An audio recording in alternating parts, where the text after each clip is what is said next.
All right, welcome back. This is the Pythagorean theorem converse. So we're still working with the Pythagorean theorem formula, a squared plus b squared equals c squared, except this time we're not necessarily working with just right triangles, okay?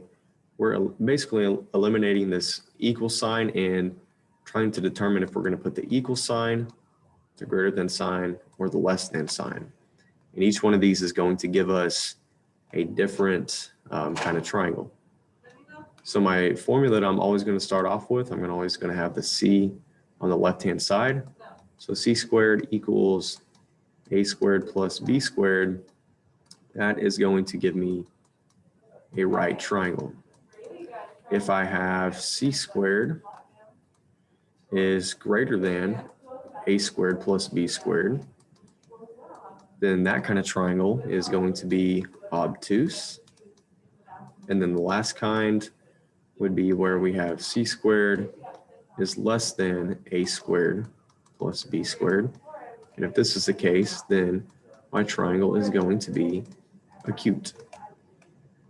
Okay, so in each one of these questions down here, we have to do two things. We first have to identify whether or not the side lengths actually make a triangle.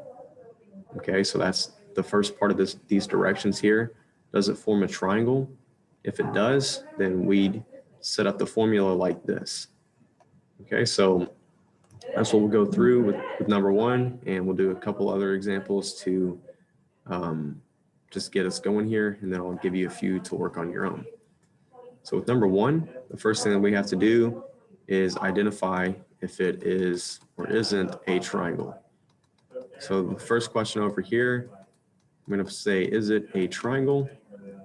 And remember when we tried to identify whether or not side lengths make a triangle or not, back when we were doing our first unit of triangles, we have to add the two smallest sides together, or the two smallest lengths, and then that has to be bigger than the largest.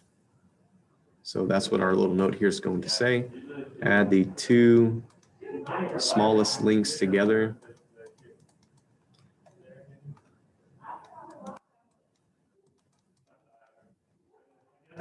And then the question that you have to answer is, is the sum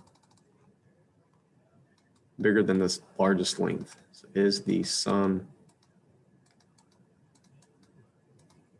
larger than the longest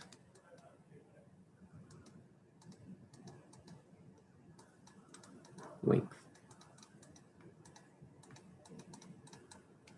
If so, then it's a triangle, and we can classify it as acute, right, or obtuse. So I'll take my two smallest lengths here, 3 plus 7. I'm going to leave this blank here. Is 3 plus 7 equal to, less than, or larger than 9? Well, 3 plus 7 is 10. It is larger than 9. So this is a triangle. So this first box does not apply to us. Now what we do after this is we use our formula up here. I always put the longest side, or the longest length on the left. So here I have 9, so 9 squared. I'm going to leave a little blank area in this piece. And then I have 3 squared plus 7 squared left to work with. 9 squared is 81. 3 squared is 9. 7 squared is 49. 81, we still haven't filled this in because we're adding all this up. Okay, 81 is bigger than 58. So that means that this is obtuse. Okay, that's all just coming from up here. Doesn't matter how large or how small your numbers are. Okay, if I come down here to number 6 and I try to work this one out, okay, if you just immediately go to this step right here, okay, you're wasting your time, because the first thing that you have to do is identify whether or not it is a triangle. So number 6, I'm adding 8 plus 15. Remember, this has to be greater than the largest length. So a plus 15 has to be bigger than 23. Well, we know that's not true. 23 is equal to 23, so this is not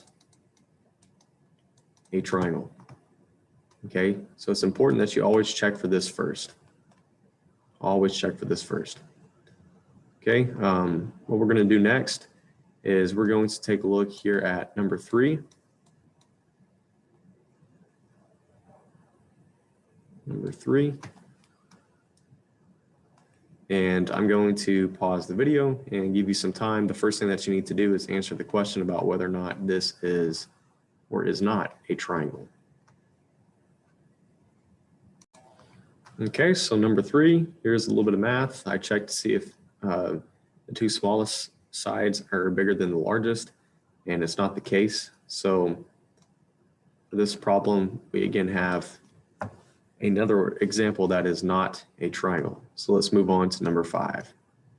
Okay, so we'll pause the video, and number 5, let's see if we even have a triangle to begin with.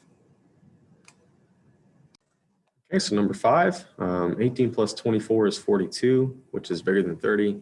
So in this case, we do have a triangle. Okay, so now I move on to the next step, which is putting the numbers in this format here.